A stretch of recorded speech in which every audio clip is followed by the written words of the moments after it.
Minuto Agro, com Aline Araújo da Índigo e convidados especialistas no agronegócio. No episódio de hoje, vamos fazer um balanço sobre o ano que passou no agronegócio, além de tentar montar um panorama sobre 2023, ano que está começando, e quais são as expectativas para o mercado. Para conversar sobre o assunto com a gente, hoje temos como convidado Luiz Carlos Corrêa Carvalho, mais conhecido como Caio Carvalho, engenheiro agrônomo, presidente da ABAG, Associação Brasileira do Agronegócio, e da Academia Nacional de Agricultura, da SNA, além de atuar em consultorias e projetos para o setor sucroalcooleiro e também com usinas. Seja muito bem-vindo ao nosso podcast Minuto Agro, Caio. Aline, muito obrigado, é um prazer estar com vocês e seus espectadores. Muito obrigada aí por ter aceito o convite para bater esse papo com a gente. E antes da gente entrar no assunto do nosso podcast de hoje, queria ouvir um pouquinho da sua história. Olha, Aline, eu sou piracicabano, formado aqui na Exalc, Luiz Queiroz, sou engenheiro agrônomo, depois eu me especializei na área de administração, pelo Instituto de Administração da USP, com curso nos Estados Unidos, enfim, tenho uma formação e desde menino família de agricultores, sempre vivendo no meio deles, aprendendo com eles. Essa é de fato a minha cachaça. Eu tenho uma especialização longo período em cana, continuo com ela, sou conselheiro de empresas, de várias empresas, e produzo relatórios relativos ao desenvolvimento de safra e por aí vou. Tenho um prazer enorme de ser novamente presidente da ABAG, com quem eu convivo com gente especial e com aquilo que é o que há de mais importante no Brasil. Que legal, muito bacana a sua história. 2022 foi um ano bastante intenso no Brasil e no agronegócio. Não poderia ser diferente, já que continuamos acompanhando a evolução e os reflexos da pandemia, além de assistir uma guerra que tem provocado reflexos em todos os países do mundo, e um cenário de transição política por aqui, além do comportamento de mercado diante disso.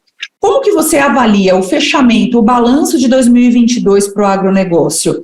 E o que você acredita que podemos colocar no Brasil, no lado positivo da balança, considerando todos esses fatores? Olha, Aline, 2022 foi um ano difícil, complexo.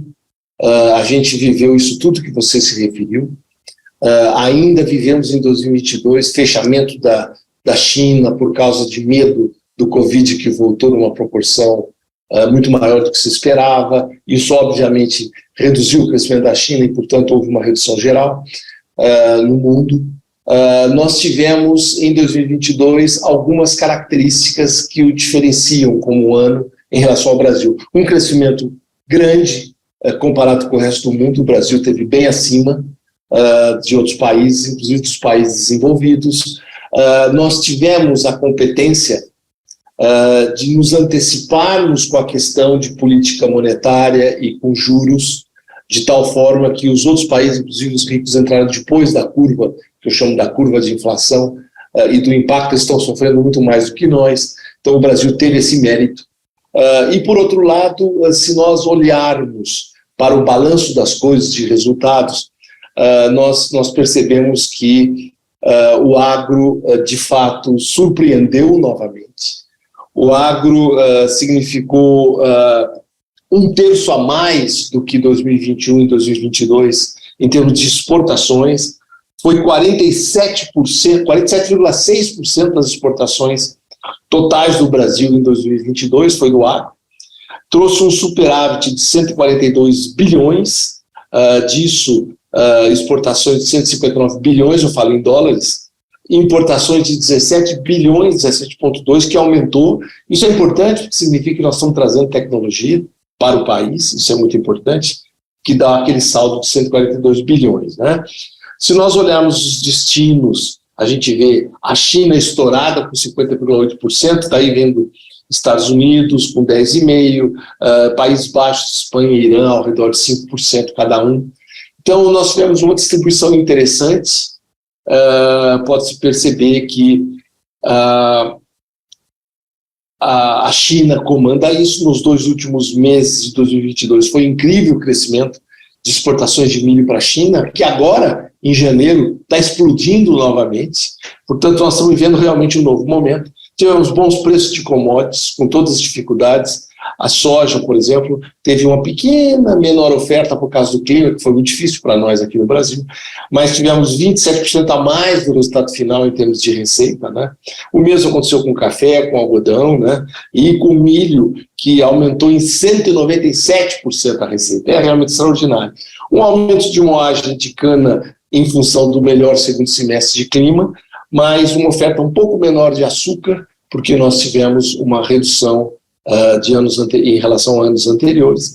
Carnes com um aumento de 30% na receita cambial, mais 8% em volume, de uma forma geral, bovinos 150% do resultado da receita final, frango 37%, suínos 10%, ou seja, um ano realmente muito positivo do agro. O PIB desse agro brasileiro foi coisa de quase 28% do PIB global do país, ou seja, resultados para comemorar do agro.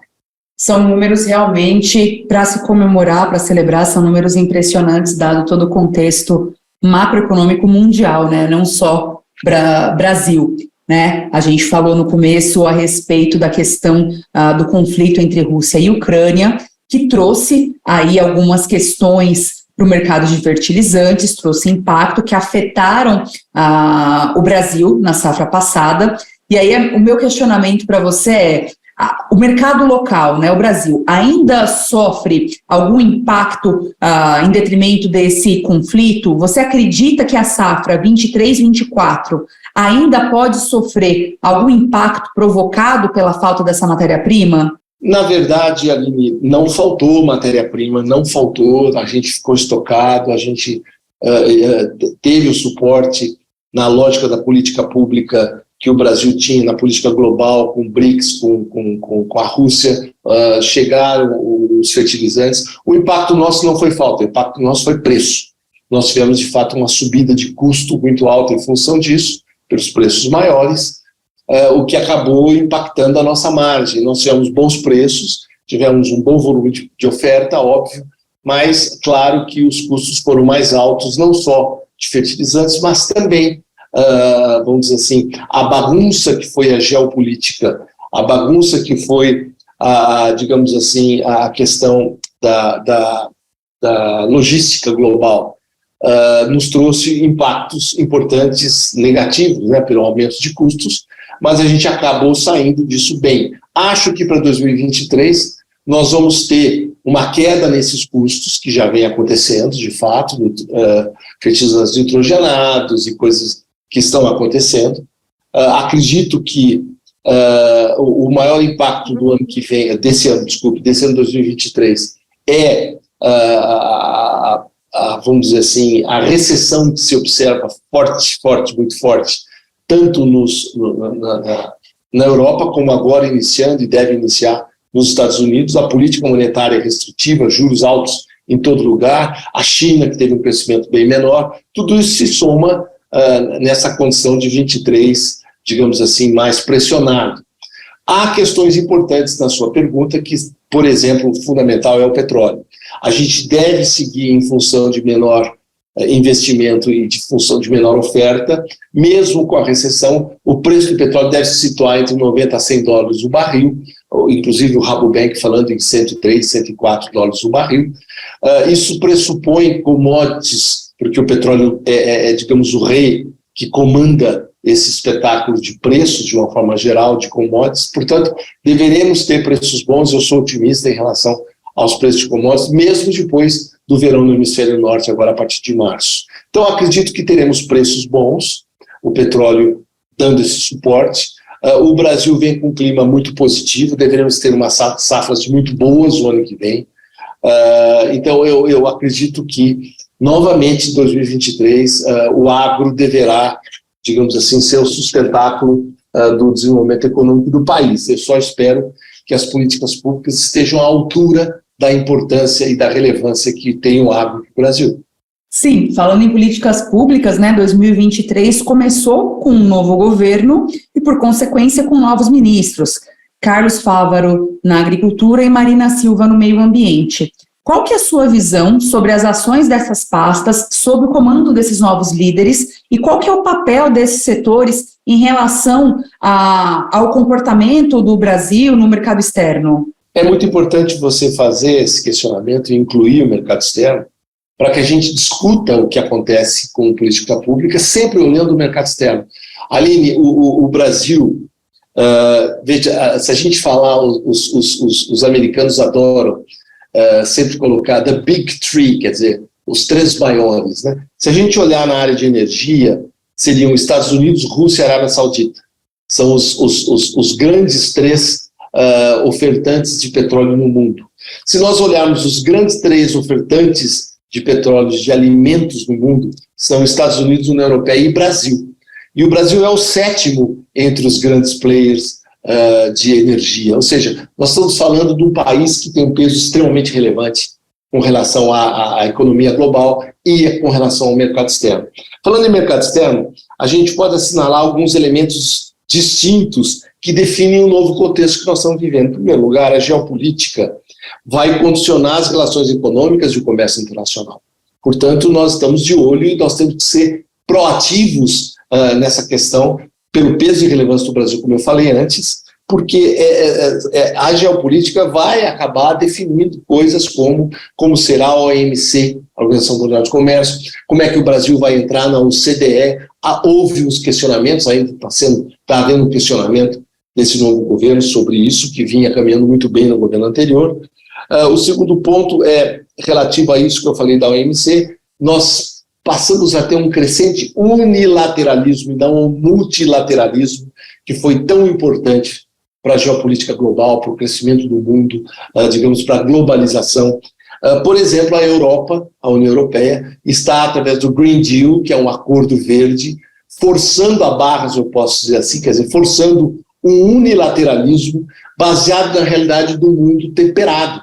Nós, do mundo tropical, somos muito diferentes do mundo temperado. Então, há um caminho enorme a se discutir nesse marco institucional e relevante para o comércio, nesse mundo com muito mais conflitos e com uma reglobalização, né, desocuplando, como diz, um desacoplamento de países, de blocos, em blocos diferentes daquilo que nós estamos acostumados a trabalhar, e acordos que podem ser plurilaterais, bilaterais, acordos parciais, setoriais. Como é que vai ser o acordo do Brasil no Mercosul, as alianças, né, que vão ser disso, e volto a salientar o peso e a importância relativa de um país como o Brasil nesse mundo de insegurança alimentar e insegurança energética, principalmente no processo de descarbonização, em que o Brasil está muito à frente em termos do seu agro, quando comparado, por exemplo, com o agro do mundo temperado. A nossa pegada de carbono é muito menor. Eu digo isso tudo por quê? Porque nós estamos entrando num complexo novo governo, em que são muito mais ministérios. O Ministério da Agricultura foi, de alguma forma, dividido em 4 pedaços. Claro que isso fragiliza ou dá uma velocidade muito menor nas decisões. Por outro lado, o Ministério de Meio Ambiente, que também ficou com um pedaço da agricultura, que eles chamam de sustentável, que eu preciso entender o que é isso, e todos precisam, mas sempre com muito foco também no Ministério das Relações Exteriores, que é muito importante para todos nós. Esses 3 ministérios são fundamentais a essa discussão, ou seja, o Itamaraty, relações, vamos dizer assim, com o agro feito no Ministério do Meio Ambiente e, obviamente, o Ministério da Agricultura e os outros 3 que o acompanham nesse balanço. É nesse equilíbrio de balanço, nessa revisão que está sendo feita, que o setor privado está esperando o momento de começar a conversar com cada um deles e entender esse processo para que a gente fortaleça o agro e não o enfraqueça. Você trouxe um ponto que está diretamente ligado aqui à minha próxima pergunta a respeito da questão do carbono, né? A ministra Marina, ela teve em Davos, no Fórum Econômico Mundial, agora no início de janeiro, primeiro grande compromisso aí do novo governo, né? E uma das falas foi sobre a necessidade de regulação do mercado de carbono. E o tema carbono, ele teve presente no centro de diversas discussões aí ao longo do fórum. Como que você vê esse mercado dentro da agricultura brasileira? Eu entendo que, em primeiro lugar, o Brasil se salienta nesse mundo de discussão de carbono por duas coisas fundamentais. Primeira, porque a nossa pegada de carbono é muito menor do que a pegada de carbono deles. Então, a gente percebe as narrativas que envolvem o Brasil muito mais assodando a questão relativa ao desmatamento, né, do que levando em consideração todo esse lado extremamente positivo da nossa pegada de carbono muito menor do que a deles, né? Eles não só não têm as florestas porque as derrubaram no passado, como também não valorizam ou procuram dar menos valorização à nossa pegada de carbono muito pequena e muito mais a números de desmatamento, né? Então, a gente está começando a falar sobre narrativas. Nessas narrativas, espero que o Brasil tenha a sapiência, primeiro, de realmente poder fortalecer a questão pública voltada ao controle do desmatamento ilegal, que esse é o grande problema que temos, ou desmatamento em terras indígenas ou do Estado. Aí é que está o peso e a relevância negativa do nosso número, e é importante que isso fique claro. Se o governo conseguir, com suporte inclusive privado, fazer com que a gente possa controlar esse lado, está ótimo, está excelente o trabalho que o governo fará. Espero que seja nessa linha. Do lado da linha do carbono global de mercado, em que a gente começa a discutir no mundo como vai ser, uma série de problemas. Então você vê a Europa aumentando o consumo de carbono mineral e, obviamente, digamos assim, não reduzindo emissões, o mesmo acontecendo com outros países. Você vê a Alemanha entrando e cada vez expandindo e olhando para a França, que quer fazer o mesmo na energia nuclear, e aí as críticas e narrativas se voltam contra países como o Brasil, que estão realmente com uma pegada de carbono muito importante, e trabalhando políticas públicas. Vejam, o Brasil é o único país que tem uma política pública renovável chamada RenovaBio, que está voltada ao carbono, à redução de emissões de carbono, e estimulando o produtor que tem índices de pegada de carbono menores, né, através dessa política pública que foi montada no governo Temer e foi implantada no governo Bolsonaro. Espero que a gente continue nessa evolução positiva, que é um exemplo para os outros países do que o Brasil faz. Esse balanço de coisas do que é o Brasil, dos que conhecem o Brasil, tem que fazer frente a uma narrativa negativa que procura reduzir de alguma forma essa importância. Espero que a gente tenha, digamos, políticas e que esses ministérios estejam integrados, principalmente com o setor privado, que a gente possa trabalhar com as nossas portas internacionais, que são o Itamaraty e as nossas embaixadas, que a gente possa fazer roadshows pelas capitais importantes europeias, mostrando com dados e fatos e fotos o que é o Brasil nesse campo. Eu acho que esse é o caminho da vitória. A gente falou bastante sobre mercado externo, você fez um excelente balanço do ano de 2022, e aí, olhando agora sobre o cenário macroeconômico interno, né, dos números que você trouxe a respeito da nossa balança comercial, sobre a representatividade do PIB na casa dos 28%, sendo aí do agronegócio, olhando para esse ano que está começando, para 2023, quais são as suas projeções? Eu tenho para mim que nós teremos um crescimento menor. Os números indicam 0,7%, 0,8%, talvez 1% de crescimento em 2023 do PIB, o que é um número pífio, né? Mas o mundo também vai crescer um número pequeno, que não chega nem em 3%, 2,7%, 2,5%, 2,7%. Portanto, o crescimento do PIB será menor no mundo todo do que foi em outros anos, e menor no Brasil, por uma série de impactos todos que nós estamos vendo. Todo mundo está com um problema muito grave fiscal, portanto, quando o Brasil começa a derrapar nas primeiras declarações, não estou preocupado com isso, com aquilo, isso traz um problema de confiança grave, a gente tem que estar muito preocupado com confiança. Confiança é a palavra mágica para que venha investimento. O Brasil atrai investimentos por tudo isso que eu falei antes. O que a gente não pode é gerar um conflito interno com discursos ou com posicionamentos, mesmo que sejam discursos políticos. A gente tem que ter preocupação, porque todo mundo está de olho no Brasil. O Brasil, como eu disse antes, é um dos Big Five do mundo. Portanto, o Brasil tem que ter muita preocupação com o que fala, nós temos muito capital externo aqui no Brasil, e temos uma tendência de mais investimentos no Brasil, pelo que significa em termos de produção de alimentos e produção de energia limpa. O Brasil está na frente nisso tudo.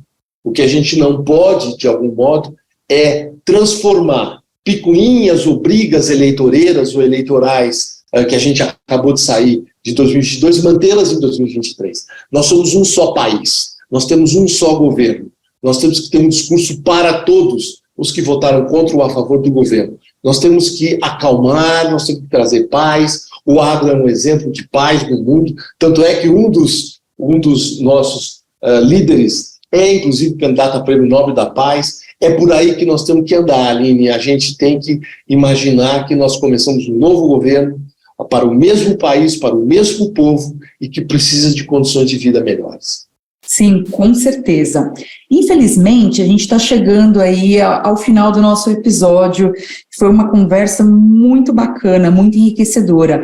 Mas antes da gente terminar, eu gostaria que você deixasse uma última mensagem para os produtores que estão nos ouvindo sobre como se preparar para a safrinha que está por começar e para a safra 23-24. Olha, a safra 23 será uma maravilha, na minha opinião. O clima está ajudando. O produtor tem que continuar investindo e vai fazer. Não tenho dúvida disso.